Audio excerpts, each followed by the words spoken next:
receive କରିବ ନା ତା ଛଡ଼ା ପିଲାଟା ଆମ ସାନ ବାବୁଙ୍କର ନା କୋଉ ପୁରୁଷ କହିଲ ପର ପୁରୁଷର ପିଲାଟାକୁ ନିଜ ସ୍ତ୍ରୀ କୋଳରେ ଦେଖି ସମ୍ଭାଳି ପାରିବ ସେ ସେଇଥିପାଇଁ ପ୍ଲାନ୍ କରି ବାହାରକୁ ନେଇଯାଇଛି ଆଉ ସାନ ବାବୁଙ୍କ ପିଲାଟାକୁ ମାରିଦେବ ମୋ ପୁଅ କିଛି ବି ହବାକୁ ଦେବିନି ମୁଁ ଅଛି ମୋ ପୁଅ ପାଇଁ ମୁଁ ଅଛି ସେଇ ମୋର ଶେଷ ଭରସା ସେଇ ମୋର ସ୍ଥିତି ସେଇ ମୋର ପରିସ୍ଥିତି ସେଇ ମୋର ଅସ୍ତିତ୍ୱର ପଦଚିହ୍ନ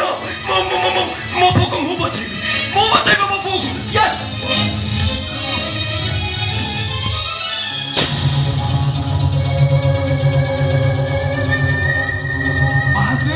କଣ କହୁନାହାନ୍ତି ଏ ସାନ ବାବୁ କୁଆଡେ ଗଲା ପୁଅ ପାଖକୁ ସେ ତା ପୁଅ ପାଖରେ ପହଞ୍ଚିବା ପୂର୍ବରୁ ଆମକୁ ପହଞ୍ଚିବାକୁ ହବ ଆଉ ଯଦି ସିଏ ଆଗୁଆ ପହଞ୍ଚିଗଲା ତା ପୁଅକୁ ତ ପାଇବନି ପାଇବ ପୁଅର ଡେଡ୍ ବଡିକୁ